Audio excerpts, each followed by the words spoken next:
Hey guys, it's Kylo Ren doing the intro for Will's video today because today's review is the 2015 film Star Wars: The Force Awakens. I thought that since I'm the main villain of this film that I would be the perfect person to intro this video. And obviously you're hearing my natural voice because my voice changer app that I use is being totally useless because they updated the app and I still have to figure that out. You can tell by my voice, I'm really a lot nicer than they make me seem in the movie. But anyway, this film was requested to Will by Tan-Made Joshi. So check out the description below for a link to Mr. Tan-Made Joshi's channel here on YouTube. Before we go any further though, I should note that Will's review is definitely going to be spoiler filled because pretty much everyone has seen The Force Awakens by now, and it would be unrealistic for him to do a spoiler free review because you're not really going to convince people to go see a Star Wars film. Star Wars is already on everyone's radar. So if you haven't seen The Force Awakens and you don't want Will to spoil anything for you, turn back now. Unless you don't care and you want the movie spoiled for you, and in that case, stick around. Definitely stick around.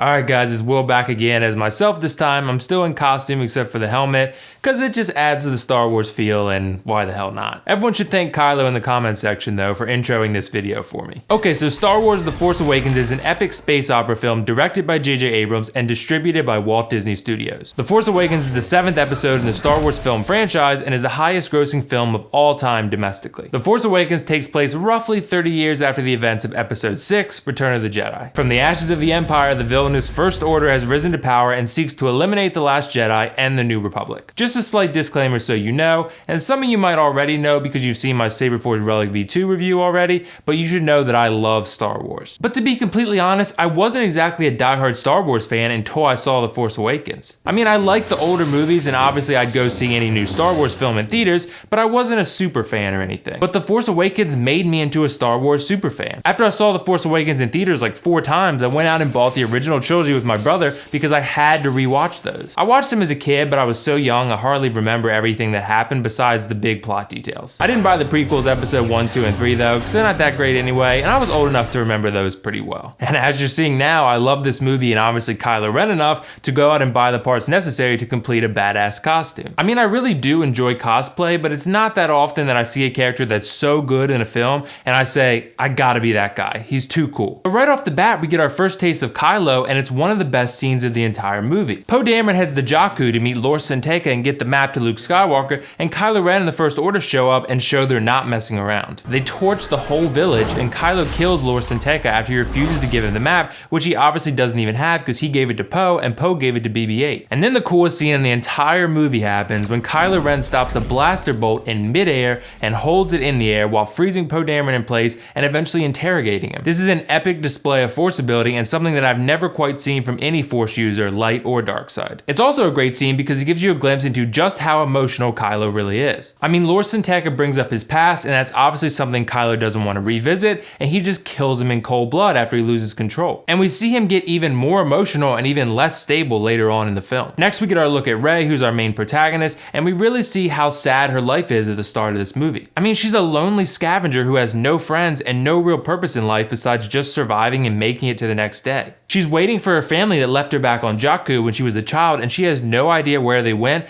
why they left her on Jakku, or even if they're coming back. You can tell when she puts the helmet on that she craves adventure, and obviously adventure is coming. Adventure arrives right on Rey's doorstep, so to speak, when BB-8 shows up and she finds her first real friend. When Unkar Plutt offers to buy BB-8 for 60 portions from Rey, and she declines, you see that Rey really does have a good sense of morality, and most importantly, she craves friendship. She's lonely and she's not going to sell her only friend, even if she considers it for a second. So then we go to a First Order ship where Kylo just interrogates the shit out of Poe, and this is an absolutely amazing scene because once again we get to see the true extent of Kylo's abilities, and obviously Force interrogation is something he excels at. Then we get our first real introduction to Finn, and he decides that he needs to run from the First Order because he just doesn't have this murdering darkness inside of him. Hence why he and Poe team up and steal a ship and try to escape the First Order's grasp. Finn originally says that he's helping Poe because it's the right thing to do, but Poe's just like, nah son, you need a pilot. And Finn's like, you right. The scene in which they escape is awesome because they just blow to shit the First Order control room and eventually escape in the TIE fighter. Sadly, they get shot down via the ventral cannons and Finn thinks Poe doesn't make it. I think every moviegoer had more sense though than to think that Poe was actually dead. I mean, Oscar Isaac is a really good actor and Poe seems too cool to just kill off so quickly. We pretty much all knew he wasn't dead. Finn takes Poe's jacket and eventually runs into Rey and BB-8 on Jakku, where they eventually team up out of sheer necessity because the First Order shows up looking for the prize map to Luke Skywalker. This chase scene in the Millennium Falcon is absolutely stunning visually though, and more importantly, it gives us our first look at how good of a pilot Rey is. She's good at pretty much everything though, but we'll get into that later. So after the failed First Order capture, Kylo gets word of this and goes ballistic on a First Order control panel,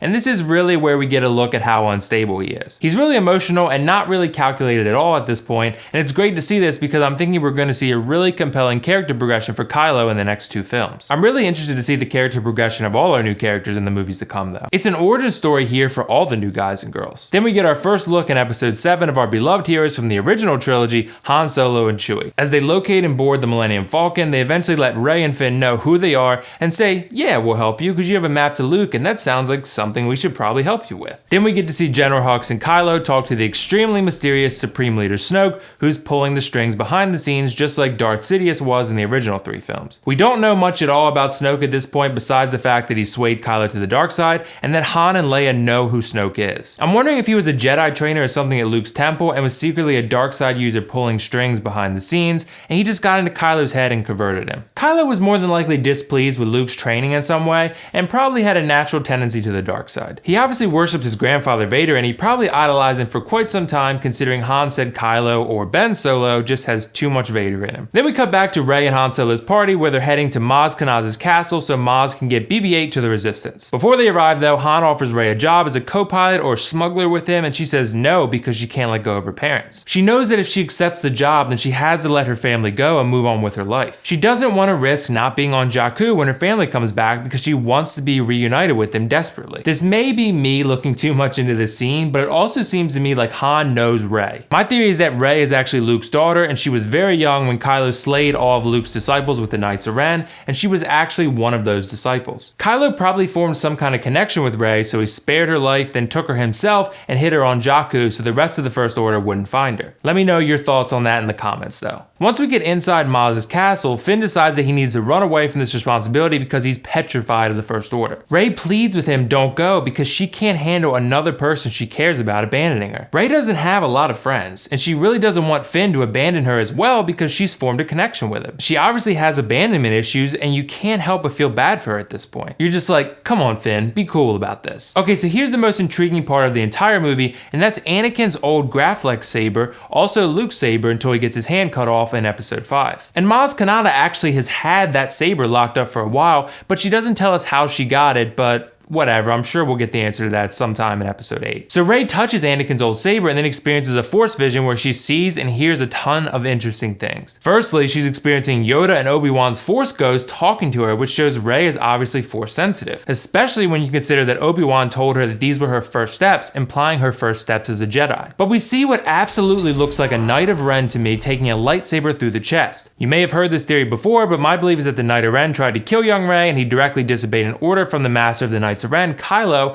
when he told them to not harm the girl. He disobeys this order and Kylo executes him. Also, when the First Order guy tells Kylo that BB-8 escaped earlier in the movie with the help of FN-2187 and a girl, Kylo asks him what girl as he angrily force chokes him. This makes me believe that Kylo sensed this was Rey and she's come back into his life. And finally for this vision we see Rey getting left on Jakku by what seems like an unrecognizable ship to me. I also was thinking that maybe Jyn Erso from the upcoming Rogue One film could be Rey's mom, but I'm kind of getting tinfoil hat here. She could also be Captain Phasma maybe, I've heard that too. But I think there's a legit chance that Kylo could be Rey's cousin because Star Wars has always primarily been about the Skywalker family. It's a space soap opera basically, and soap operas typically revolve around family drama. It just makes sense that Rey is a Skywalker and Kylo's her cousin, hence more Skywalker family drama in the galaxy. Okay, so then Rey decides she wants nothing to do with this adventure anymore and she's going back home to Jakku. Meanwhile, the First Order is putting their secret weapon to use and just, destroying the entire New Republic in one swift move. This is a tough scene to watch because these people are just awaiting their death as their planet is just being blown to bits. And the speech by General Hux had a lot of Germany in World War II under Hitler elements to it, which I think Abrams was going for here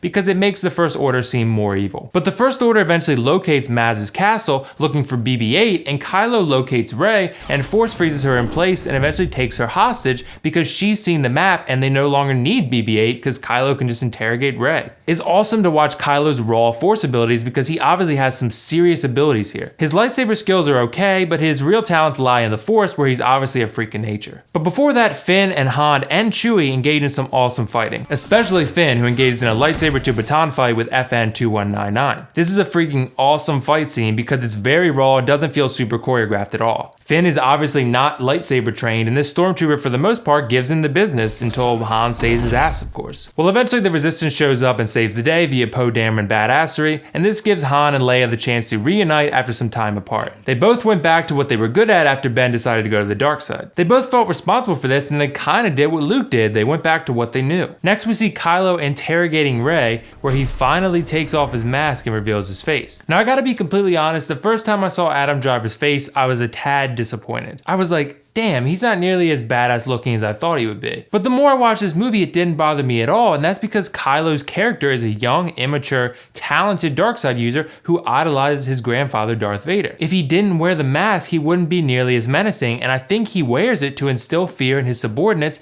and it lets him get into character as well. Well, Kylo tries to interrogate Rey, but he simply can't because Rey fights him off and actually gets into his head. The tables really turn because Rey tells Kylo that he's scared he'll never be as powerful as Darth Vader. I was just like, oh shit, Rey is such a beast. She's great at everything, so she's kind of a Mary Sue, but she's still a pretty awesome protagonist, I gotta say. Either way, Snoke is very displeased with Kylo and instructs him to bring Rey to him, and he'll interrogate her himself. But she somehow picked up the ability to control Daniel Craig the Stormtrooper's mind. Even though this took Luke a long time to master, Rey just sort of does it out of nowhere. Still cool though. Kylo obviously is not happy and destroys everything in sight again when he realizes Rey has escaped. Han, Chewie, and Finn eventually get inside the First Order base and put Captain Phasma in the trash compactor, but not before they get her to lower the shield so the Resistance pilots can come in and wreck the place, which they obviously do very well. Okay, so this is going to be a very tough moment for many people to relive, but the bridge scene where Han runs into his son, Ben Solo. He tries with everything he has to convince him to come back to the light and stop this killing and dark side force using stuff he's been doing. He tries to bring Ben back, partly because Leia pleaded with him to make sure he brought Ben back home so he could be rehabilitated or reformed. Ben's family loves and misses him, and he obviously misses them as well. I really think this crying is legitimate, and it's not acting on the part of Kylo as a character, because he knows he has to kill his father, and like he says, he doesn't know if he has the strength to do it. He knows that by doing this will entrench him permanently in the dark side, and it will also force him to let go of his previous self, Ben Solo. Nonetheless, he kills Han and throws him off the bridge, and I knew this was coming because the red light and the dark music, and you could just tell it was not going to end well for Han. I also heard Harrison Ford wanted to move on from Star Wars, so that could explain the decision to kill Han as well. Chewie's cry out after Han got killed was especially emotional because of how much they've been through together. But at least he landed a blow into Kylo's side with the bowcaster, which is remarkable that it didn't kill Kylo because it blew away everyone else. Leia also senses Han's death through the Force,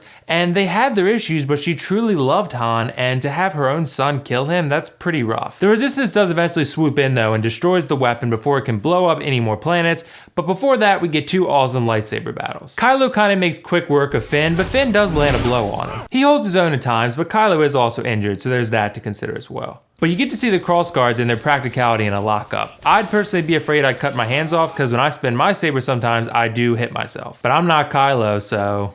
Or am I? So Kylo defeats Finn and tries to grab Anakin's saber from the snow, but the saber calls to Rey and she force grabs it herself. The lightsaber fight between Rey and Kylo is super raw and gritty, and I loved it. I liked it because at times the lightsaber fights in the prequels could feel way too choreographed. This one is just flashy enough to keep you entertained, but raw enough to get you feeling uncertain about what's going to happen. Well, Rey eventually defeats Kylo, and while this feels a little unrealistic because Kylo is trained in lightsaber combat, Rey might just be a prodigy or something. This is definitely going to have to be explained in episode 8 though, which I'm pretty positive it will be. We're also going to have to get plenty more Rey-Kylo showdowns as these two characters progress and evolve over the next two movies. Once the Resistance arrives back to the base, R2 powers up out of nowhere, and I was thinking this was because R2 follows Luke, and once Rey shows up, who I believe is Luke's daughter, he powers back on. That's how I made sense of it anyway. But regardless, R2 adds his half of the map to BB-8's half, and eureka, it's complete. As Finn recovers, Rey, Chewie, R2, and BB-8 head to Luke's location, and then Rey and Luke have an awkward stare-off as the film ends. This is how how you do a cliffhanger, Walking Dead. I was like, damn, I'm so excited, but we still got to see what happened, and it gets us excited for future events. Overall, I absolutely love this movie. It's one of my favorite movies of all time, and was definitely my favorite movie of 2015. There's obviously tons of comparisons to be made between this film and A New Hope, but I really don't mind that at all. Why would we not want more of some of the greatest Star Wars moments? The Force Awakens has an amazingly epic story,